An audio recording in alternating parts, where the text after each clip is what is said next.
प्रमाणान् सेठम् अभयपयाणम् सच्चे सुवा अणवजं वयन्ति तवी सुवा उत्तम्बं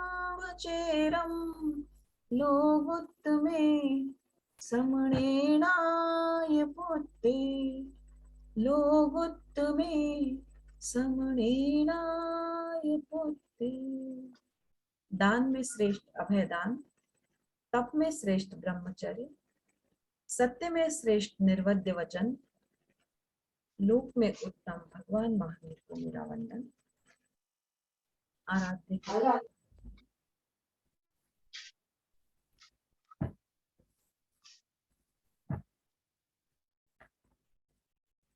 सबको म्यूट कर दे, नहीं तो डिस्टर्ब होगा।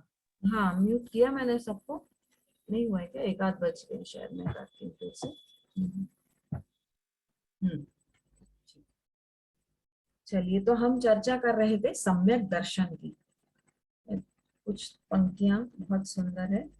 कर ज्ञान अरे इंसान, कर ज्ञान अरे इंसान, एक दिन करना तुम्हें प्रयाण। ये सब पीछे रह जाएंगे, ये सब पीछे रह जाएंगे, तेरे महल मकान रे कर ज्ञान। तू करता है मेरा मेरा, तू करता है मेरा मेरा, पर आखिर में घोर अंधेरा, उठ जाएगा तेरा डेरा, जब जाएगा शमशान रे कर ज्ञान। एक फूल डाली पर खिलता, किंतु दूसरा वहाँ मुरझता, नियम सनातन है यह जग का, है झूठा अभिमान रे कर ज्ञान अरे इंसान। जो हंसता है वह रोता है, जो रोता है वह हंसता है, सत्व बताता था वरचासुत का शुभ आख्यान रे कर ज्ञान अरे इंसान। सो सो कर तू रात बिताता, बातों में दिन व्यर्थ गवाता, नहीं धर्म में समय लगाता, करने निज कल्याण रे कर ज्ञान अरे इंसान। मुनि राकेश समय से पहले जो आवश्यक करना कर ले, फिर क्या पाल बांध पाएगा, जब छूटेंगे प्राण रे कर ज्ञान अरे इंसान। एक दिन करना तुम्हें प्रयाण। तो सबसे पहले हमें करना है ज्ञान। जाने से पहले, मरने से पहले, इस शरीर को त्यागने से पहले हमको करना है ज्ञान। और कौन सा ज्ञान? सम्यक ज्ञान। यूं तो हम सब ज्ञान करते हैं, घर का ज्ञान, रसोई का ज्ञान, पढ़ाई का ज्ञान, विद्यार्जन करते हैं, स्कूल जाते हैं, एमए करते हैं, पीएचडी करते हैं, बहुत कुछ बन भी जाते हैं, अलग अलग प्रोफेशन में भी आ जाते हैं, डॉक्टर इंजीनियर भी बन जाते हैं। लेकिन जो वास्तविक ज्ञान है, आत्मा का ज्ञान, या जो हमारे प्रामाणिक अस्तित्व का ज्ञान, जैसे कि अस्तित्ववाद नामक बुक मैंने जो लिखी है, उसमें यही है, हमारा जो प्रामाणिक अस्तित्व है, हमारा जो शाश्वत अस्तित्व है, जब तक उसका ज्ञान हमको नहीं होता, तब तक हमको ये जो बाहरी चीजें हैं वो परेशान करती हैं, दुखी करती हैं। नहीं तो हम अपने ज्ञाता दृष्टा स्वरूप में तभी आते हैं जब हमको अपने अस्तित्व का ज्ञान होता है, सम्यक दर्शन होता है, यथार्थ ज्ञान होता है। और इस यथार्थ ज्ञान की हमने परिभाषा देखी है ना। तत्वार श्रद्धानम, यथार्थ तत्व का जो श्रद्धा करता है, ज्ञान करता है, वह सम्यक दर्शन, सम्यक दृष्टि या सम्यक्त्वी है। तो हमने देखा था पिछले लेक्चर में कि सम्यक्त्व क्या है और उसके लक्षण क्या है, यानी कषाय उपशांत होता है, शम संवेग, मोक्ष की इच्छा होती है, विरक्ति होती है, और संसार से थोड़ा हम विमुख होते जाते हैं। विमुख होने का ये अर्थ नहीं है कि हम सन्यासी हो जाते हैं, हम सब कुछ छोड़ देते हैं, हम कोई काम नहीं करते, ऐसा नहीं है। हम सब कुछ करते हुए एक अनासक्त चेतना का विकास कर लेते हैं, और जितना हम कम इन्वॉल्व होते हैं, हमारे दुख की जो मात्रा है वो भी उतनी कम हो जाती है, क्योंकि जैसे आग को हम देखने से नहीं जलते हैं, संसार में रहते हुए भी उसकी जो पीड़ा का, उसकी दुख रूपी अग्नि का हम अनुभव नहीं करते हैं। तो ऐसी स्थिति कब आती है? जब हम सम्यक दर्शन को प्राप्त कर लेते हैं। तो सम्यक दर्शन के लक्षण देखे और उसके दोष देखे कि हमको शंका, आकांक्षा, ये सब हमको नहीं करना चाहिए। अपने आप को हीन मानना, यानी अपने जो भीतर आत्म तत्व है, शुद्ध तत्व है, एक शक्तिशाली पावरफुल चैतन्यमयी जो आत्मा है, उसे हमें कभी भी हीन नहीं मानना चाहिए और कभी भी निराशा के उस गर्त में नहीं जाना चाहिए। परिस्थितियां आती हैं और चली जाती हैं, व्यक्ति को संयोग करते हैं और चले जाते हैं, परंतु हमारे अंदर जो भाव है, हमारे अंदर जो पावर है, उसमें कमी हमें नहीं आने देना चाहिए। तो सबसे पहला जो भूषण है, यानी आभूषण, अब आभूषण से हम शरीर को तो बहुत सजाते हैं, सुंदर सुंदर कान के, गले का हार, चूड़ियां, पूरी लाइफ शरीर को सजाते हैं, स्नान करते हैं, बहुत कुछ करते हैं शरीर के लिए। जरा सा शरीर मोटा होता है तो हम 2-2 घंटे एक्सरसाइज करने भी जाते हैं, क्लास भी लेते हैं, योगा करते हैं, बहुत कुछ करते हैं हम शरीर के लिए, स्वस्थ रखने के लिए। पर कितना भी हम शरीर के लिए कर ले, आखिर एक दिन हमको ये शरीर छोड़ के जाने वाला है। तो उस शाश्वत आत्मा के लिए हम क्या कर रहे हैं? उस शाश्वत आत्मा के लिए भी हमें कुछ करना है। कहीं आप जाते हैं रास्ते में तो खाना वाना बना के ले जाते हैं ना ट्रेन में, कि चलो पूरी सब्जी, आलू की सब्जी, या जो भी हम चटनी या दही चावल या जो भी फल फ्रूट या मीठा नमकीन रख के ले जाते हैं कि नहीं ले जाते हैं? पर जब संसार से जाएंगे तो हमारी पोटली कुछ भरी होनी चाहिए ना, कि वहां भी तो रास्ते में जरूरत पड़ेगी इस आत्मा को गति करने के लिए, अच्छी योनि में जाने के लिए। तो फिर हम उसके लिए भी तो कुछ तैयार करें, टिफिन। तो वो टिफिन हमको तैयार करना है अपने सम्यक ज्ञान दर्शन रूपी, ताकि हम अच्छी गति में जाएं, है ना।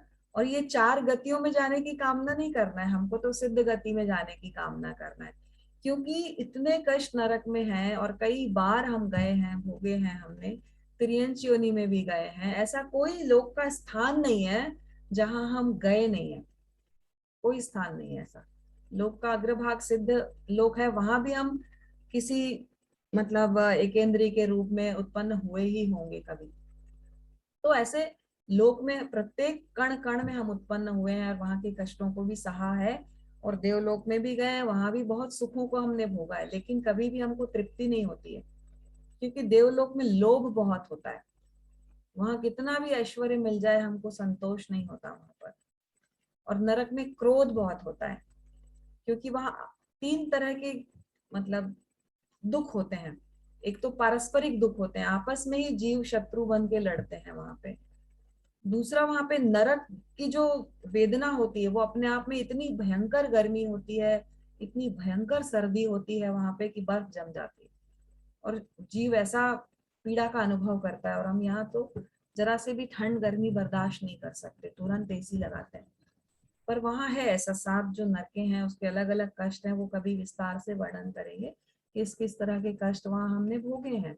पर हम भूल जाते हैं, कई बार फूल बने, वनस्पति बने, मसले गए, कुचले गए, अनादर झेला, बहुत कुछ झेला है हमारे जीव ने, पर हम भूल जाते हैं क्योंकि हमारी स्मृति उतनी नहीं है, इतने कष्टों में हम भूल गए हैं उन चीजों को। तो 4 गतियों में हम गए हैं और अब हमको 5वीं गति में जाना है, जहां सिर्फ हम ज्ञाता दृष्टा स्वरूप में रह सकें, आनंद में रह सकें हमेशा, वहां हमें किसी प्रकार का कष्ट ना हो। मनुष्य योनि में इतना ज्यादा ईगो रहता है, सबसे ज्यादा मान जो कषाय है वो मनुष्य योनि में रहता है। हमको पूछा नहीं, हमको बताया नहीं, हमें बिना पूछे चले गए। मैं बड़ी हूँ, मुझे पूछना तो चाहिए कम से कम। ओहो, इतना दुख हो गया कि पूछो मत। ठीक है, नहीं समझ में आया, नहीं पूछा, चलो कर लिया ना, अच्छा है, डिस्टर्ब नहीं किया। हम अपनी क्लास कर रहे हैं, हम अपना ध्यान स्वाध्याय कर रहे हैं। उसको हम पॉजिटिव वे में भी ले सकते हैं, नहीं, लेकिन ज्यादातर हम दुखी होते हैं। तो बहुत सारे कष्टों को तिर्यंच योनि में माया बहुत होती है। आप एक कुत्ते को रोटी डालो, वो उठाएगा मुंह से और एक कोने में गाड़ी के नीचे जाके खाएगा उसको, किसी को पता नहीं लगना चाहिए कि मेरे पास रोटी है। तो छुप छुप के वो माया बहुत रहती, तो तिर्यंच गति में जाने के ये कारण भी है, और उनकी गति में वो भाव भी ज्यादा रहता है। तो वो भी देखेंगे कि चारों गतियों में जाने के कौन कौन से कारण भी है हमारे पास। तो पहले हम सम्यक्त्व के भूषण पे चर्चा करते हैं, ताकि हमारे ये टॉपिक को हम थोड़ा सा आगे बढ़ा सकें। तो क्या है स्थैर्य? 5 भूषण है सम्यक्त्व के। तो सबसे पहला स्थैर्य। स्थैर्य का मतलब है स्थिरता। कहाँ स्थिर होना है? शरीर की स्थिरता या मन की स्थिरता? कौन सी स्थिरता यहाँ पर के बारे में चर्चा की जा रही है? तो जो तीर्थंकरों द्वारा, जो भगवान द्वारा जो वाणी कही गई है, उस वाणी में हमारे मन की स्थिरता। ये नहीं कि आज इधर जा रहे हैं, आज महाकाल जा रहे हैं, कल हम वहां जा रहे हैं। मतलब जो जो हम मान रहे हैं, जैसा भी हमने सुना है कि अलग अलग मार्ग पर जाने से हम कहीं भी नहीं पहुंच सकते। अलग अलग कुआं खोदने से, हर 2 किलोमीटर पे कुआं खोद लें 4-4 फीट, तो हम पानी को प्राप्त नहीं कर सकते। इसलिए क्या चाहिए हमको? हम चलें, जो भी मार्ग हमने श्रद्धा से चुना है, आस्था से चुना है, उस मार्ग पे निरंतर चलें। इधर उधर भटकने से या अस्थिर होने से हम मंजिल तक नहीं पहुंच सकेंगे। कभी इस ट्रेन में बैठ गए, चलो कलकत्ता जाना है, थोड़ी देर बाद अगले स्टेशन पे उतर गए, फिर बोले चलो बम्बई वाली ट्रेन में बैठ जाते हैं, वहां बैठ गए, फिर वहां से उतर गए अगले स्टेशन पे, फिर हम चलो दिल्ली वाली ट्रेन में बैठ जाते हैं, तो हम दिल्ली वाली ट्रेन में बैठ गए, फिर अगले स्टेशन पे उतर गए। तो हम ट्रेनें बदलते रहेंगे तो हम किसी मंजिल पे नहीं पहुंच सकेंगे ना। तो हमको जो भी तय करना है, पहले तो सच्चे गुरु की परीक्षा करो, सत्य धर्म की परीक्षा करो, अपने चिंतन से, विवेक से। ये नहीं कि जहां हम पैदा हो गए हैं वो तो हमको विरासत में मिल ही गया धर्म। मैं कभी भी बायस्ड नहीं होती कि मैं तेरापंथी हूँ या मैं जैन हूँ तो मैं इस सेक्ट से बिलीव करती हूँ, नहीं। मैं एक दर्शन की स्टूडेंट हूँ। मैं एक दार्शनिक रूप में अपने आप को अगर रखती हूँ, तो मैं सभी धर्मों को पढ़ती हूँ और पढ़ाती भी हूँ। कॉलेज में भी भारतीय दर्शन पूरा मैंने सारे दर्शन पढ़ाए, पाश्चात्य दर्शन पढ़ाए, अनेकों 50 विचारक, 50 दार्शनिकों को पढ़ाया, और अलग अलग व्यू से चिंतन किया कि कौन सा परफेक्ट है, कौन सा इसमें हमको लगता है कि ये एकांतिक नहीं है, इसमें सारा संपूर्ण सत्य आ जाए और वो हमको वाकई उस मार्ग की ओर ले जाए। तो खुद चिंतन करें, खुद उस मार्ग को खोजें, स्वयं सत्य खोजें, है ना। और लगता है हमको इसमें शांति मिल रही, इसमें आनंद मिल रहा है, इसमें पाप कर्मों का बंधन नहीं हो रहा है, वो मार्ग चुने हम, उस मार्ग को चुने, उस पे चलें। पर हाँ, एक मार्ग चुने और एक यात्रा के लिए प्रस्थान करें। तो स्थिरता होना चाहिए, जहां भी जा रहे हैं, जिस मार्ग पे भी चल रहे हैं, वहां स्थिरता होनी चाहिए। और खुद तो स्थिर होना ही है, जो हमारे आसपास लोग हैं अस्थिर हो रहे हैं, विचलित हो रहे हैं, कंफ्यूज हो रहे हैं, उनको भी उस मार्ग पे स्थिर करना है, उनको भी अपने साथ ले जाना है। ये हमारा पहला गुण है सम्यक्त्व का, भूषण आभूषण। दूसरा है प्रभावना। जो धर्म शासन के बारे में कोई दुष्प्रभाव फैला रहा है, प्रभावना। प्रभावना से मतलब वो नहीं जो हम गए मंदिर में गए, वहां भाई स्थानक में गए, वहां हमने जाप कर लिया, पूजा कर ली, और वो जो लड्डू बट रहे हैं, पेड़े बट रहे हैं, लिफाफे बट रहे हैं, प्रभावना मिलती है ना कहीं जाते हैं तो उस लालच में चले गए और कर लिया। और सामने वाले ने भी लालच में करवा लिया कि भाई मैं 50 लोगों का यहाँ पे सामायिक करवा लेता हूँ, जाप करवा लेता हूँ, बदले में 10 रुपए 20 रुपए का नोट भी देते हैं आजकल, और लड्डू देते हैं, पेड़ा देते हैं, मिठाइयां देते हैं, अपनी अपनी परंपरा है मंदिर में, स्थानक में या दूसरे संप्रदायों में। तो वो चले गए और फिर प्रभावना कर ली। वो प्रभावना की बात यहाँ नहीं कर रही हूँ मैं उस प्रभावना की बात कर रही हूँ, पहले तो सत्य को जाने, और अगर उसके लिए कोई कंफ्यूज है या कोई अस्थिर हो रहा है, तो उसके मन को टटोल कर, उसके मन को जानकर उसको वो बात समझाएं, है ना। धर्म शासन की प्रभावना करें अपने, खुद तो स्थिर होना है, फिर हमको उसकी प्रभावना भी करना है, उसके बारे में बताना है कि ये ऐसा ऐसा है, अब आप चिंतन करो, सोचो समझो कि हमको किस तरह के धर्म मार्ग को पकड़ना है, उसके महत्व को बताना है सबको। फिर तीसरी बात है, हम भक्ति होना चाहिए मन में, हमारे भक्ति होना चाहिए। अब कोई मंदिर जा रहा है, पूजा कर रहा है, अगरबत्ती कर रहा है, पाठ कर रहा है, कोई द्रव्य पूजा करता है, कोई भाव पूजा करता है, सबकी अलग अलग पद्धतियां हैं, परंपराएं हैं। पर भक्ति, अपने भीतर से जब भक्ति करते हैं तो हमारे मन में एक प्रश्न उठना चाहिए कि जहाँ भगवान ने बताया कि हिंसा में धर्म नहीं है, अहिंसा में धर्म है ना, दूसरों को कष्ट देना, पीड़ा पहुंचाना, इसमें तो कोई भी धर्म होगा वो आपको आज्ञा नहीं देगा कि ये धर्म है। तो जब हम कुछ ऐसा करते हैं जो हमारी परंपरा भी हो सकती है सबकी, कि दिया लगा रहे हैं, अगरबत्ती लगाते हैं, उसमें क्या होता है, अग्निकाय, हम जब पढ़ेंगे जीवों के बारे में, जीव क्या है अजीव क्या है, तो जो अग्निकाय है, अग्नि में भी जीव है, वो जीवित है, वो ऑक्सीजन को लेके अपने आप को जीवित रखती है। अग्नि है, पानी है, वायु है, वनस्पति है, और ये सब जीव हैं। और जब हम इनका प्रयोग करते हैं, है ना, खाना भी बनाते हैं, कुछ भी करते हैं, तो उसमें हिंसा होती है। यदि आप फूलों को तोड़ते हैं, फूल तोड़ते हैं आप, तो उसमें भी हिंसा होती है। तो क्या हिंसा में धर्म है? ये एक चिंतनीय प्रश्न होना चाहिए कि अगर हिंसा में धर्म नहीं है तो फिर अहिंसा से हम कैसे भक्ति करें, कैसे पूजा करें? दूसरा प्रश्न उठ गया। तो हम भगवान का गुणोत्कीर्तन करें, भाव पूजा करें, उनके गुण को अपने में समाहित करने का प्रयास करें कि आप तो वीतराग हैं, आप शक्तिशाली हैं, आप चैतन्य संपन्न हैं, आप शुद्ध हैं, मेरे में भी वैसे ही ऊर्जा, वैसे ही शक्ति, वैसा ही चैतन्य प्रकाशित हो जाए, आवरण हट जाए मेरा भी, मैं भी अनावृत हो जाऊं, मैं भी दुखों से सदा मुक्त हो जाऊं जैसे आप हो गए हो। तो ये भाव पूजा भक्ति के माध्यम से हम कर सकते हैं। पूजा छोड़ना नहीं है, लेकिन जिसमें हिंसा हो उस मार्ग को छोड़ के अहिंसा के मार्ग को अपनाते हुए हमको भक्ति करना है, उनकी भक्ति करना है, धर्म शासन का बहुमान करना है, और सबको इस ओर प्रेरित करना है। एक मैं बात दोहे में करती हूँ, निर्वद्य भाषा और सावध्य भाषा, मतलब जिसमें निर्वद्य ने पाप रहित और सावध्य ने पाप सहित।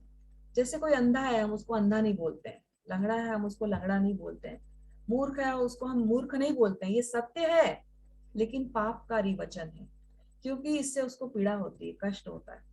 आजकल हम दिव्यांग बोलते हैं उनको, है ना, जिनको दिव्यांग मिला उनको अपाहिज, और ऐसा नहीं बोलते हम। गरीब को गरीब नहीं बोलते, हम जरूरतमंद बोलते हैं। तो इस तरह भाषा का प्रयोग करें कि हम सत्य होते हुए भी वो पापकारी ना हो, किसी को कष्ट या क्लेश पहुंचाने वाली ना हो। तो निर्वद्य भाषा उसको कहा गया है। तो भक्ति हम करें तो हिंसा रहित भक्ति भी हम कर सकते हैं, तो ऐसी भक्ति हम करें। फिर चौथा है कौशल। कौशल यानी कुशलता। अब किसमें कुशलता? सब अपने अपने फील्ड में मास्टर है, कोई खाना बनाने में मास्टर है, कोई योग में मास्टर है, कोई किसी की क्लासेस चलाता है, कोई पढ़ाने में मास्टर है, बहुत सारी चीजों में अलग अलग में कुशलता हासिल करते हैं। आजकल गवर्नमेंट ने भी योजना बनाई कि रोजगार कुशल तैयार हो, इसके लिए रोजगार मूलक शिक्षा दी जाए उनको, केवल पढ़ाई और थ्योरी से काम नहीं चलेगा, नौकरियां बहुत लिमिटेड हैं। तो वो भी एक कौशल है, कुशलता है। पर यहाँ जिस कौशल की बात कर रही हूं मैं, वो कुशलता है कि जो भी भगवान की या केवली प्रज्ञप्त वाणी है उसको प्रॉपर तरीके से समझना, उसको समझना और समझाना, है ना। आज आप समझ रहे हैं उस चीज को, और हो सकता है ये योग्यता भी हम डेवलप कर लें कि दूसरों को समझा सकें सरल भाषा में उसको, तो हम एक के साथ पांच और लाभान्वित हो जाएंगे। जो एक एक व्यक्ति जुड़े हुए हैं अपने साथ, पांच पांच आसपास रिलेटिव हैं, हमारे फ्रेंड सर्कल है, और भी बहुत लोग हमारे साथ जुड़े होते हैं, सोशल वर्क करते हैं, सब जगह जाते आते हैं। तो अगर पांच लोगों को भी हम पकड़ लें, भाई इनको हमको ये देना है जो हमने आज पाया, तो हम कुशलता के साथ उस प्राप्त चीज को बांट रहे हैं। और बांटने से क्या होता है? बढ़ता है। सुख बांटने से बढ़ता है, दुख बांटने से कम होता है। तो हमको सुख बांटना है, है ना, जो भी हमने सीखा उसको बांटना है। और पांचवा है तीर्थ सेवा। तो तीर्थ सेवा यानी 4 तीर्थ कहे गए हैं, साधु, साध्वी, श्रावक और श्राविका।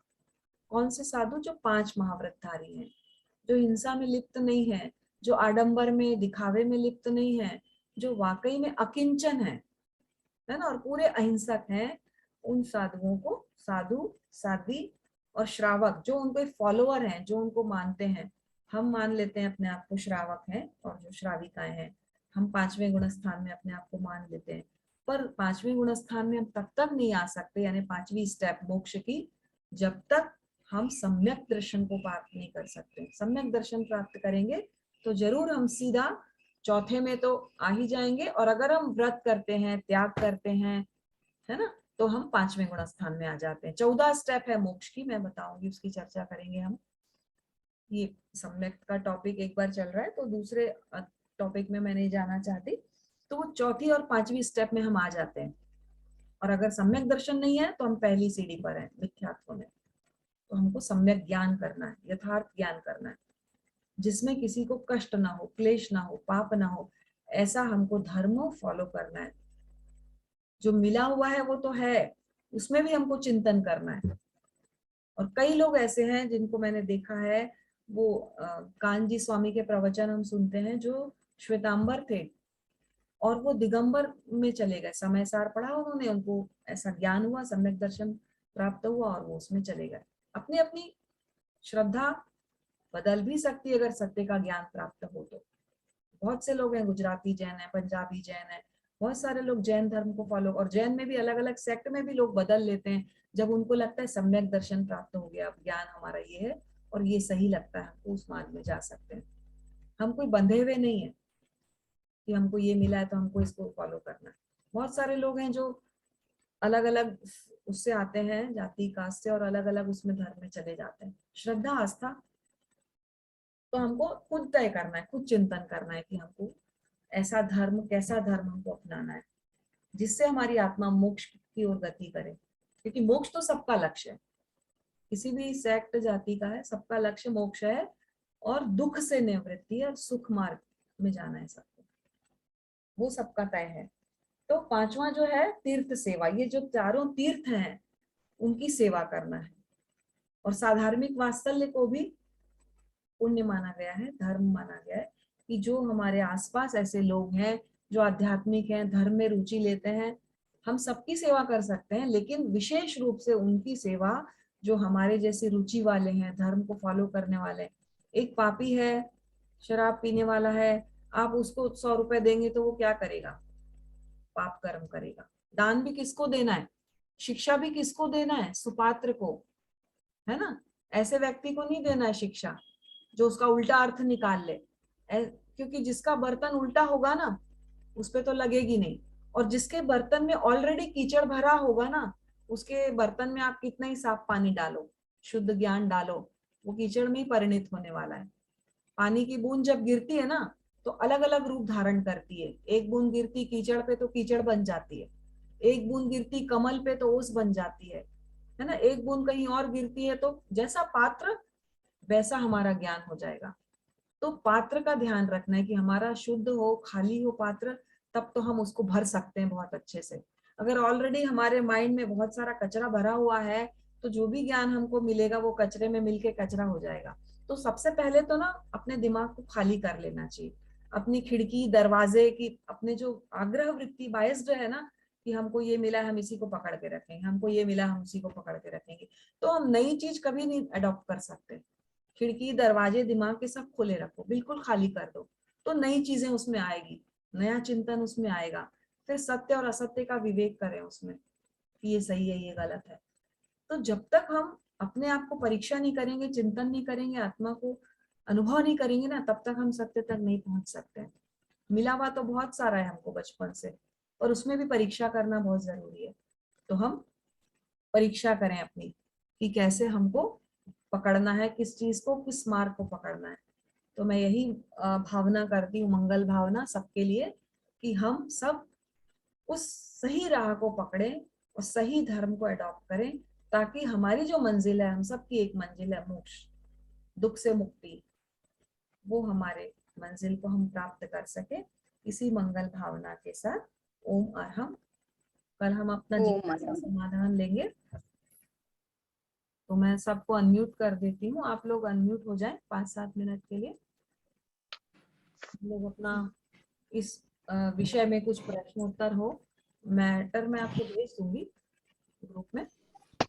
तो नहीं लिखा होगा तो कोई बात नहीं, मैं मैटर आपको भेज दूंगी।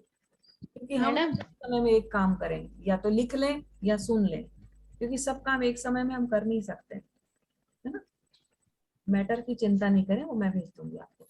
ठीक है, अनम्यूट हो जाए और मैं गैलरी खोल लेती हूँ ताकि मुझे सब लोग दिखाई दे। किरण जी कुछ बोलना चाह रही है। किरण, हाँ जी किरण, एक मिनट चुप रहे। बोलो। भावना, प्रभावना समझ नहीं आया, प्रभावना का अर्थ। प्रभावना मतलब प्रचार, है ना। जो चीज आपने समझी है, जानी है, आपको अच्छी लगी, आपको लगा बहुत सुख आनंद आया, तो उसका प्रचार करो, अपने तक मत रखो, है ना, कि मैं अपना ले लूं, अपना अपना खा लूं, हो गया। नहीं, बांट के खाओ सबको, है ना। कोई भी चीज अकेले पर खाने कोई ऐसा ऐसा लगे उसको बोलना चाहिए कि किसी को भी बोला। योग्यता आपको देखनी है, योग्यता सबको नहीं, सबको नहीं। मैंने अभी बताया, जो पात्र है ना हाँ। उसको ही दान देना। अगर पापी को दान देंगे तो आपके 100 रुपए को शराब पीने में उपयोग करेगा और पत्नी को मारेगा घर जाके। क्या हुआ, वो पाप में आप भागीदार हो गए। ठीक है, वो पाप में आप भागीदार हो गए। तो आप ऐसे व्यक्ति को चुनेंगे, है ना, जो उसके योग्य है, पात्र है। ज्ञान देना हो, कुछ भी देना हो, धन देना हो, कुछ भी देना हो, पात्रता सबसे इम्पोर्टेंट है। और बात यही तो मुश्किल काम रहता है। तो मुश्किल काम तो है, पर करना पड़ेगा ना। क्यों ऑफ रखा है? ऐसे क्या हाँ उषा जी क्या बोल रहे हैं? उषा जी कुछ, आपका म्यूट है, म्यूट है, अनम्यूट करिए आपको। एक मिनट, ये तो सर यहाँ से, हाँ आप अनम्यूट कर सकते हैं। उषा जी आवाज नहीं आ रही आपकी, अनम्यूट, अनम्यूट करें आपको, आवाज नहीं आ रही है। हमारी भी आवाज आई।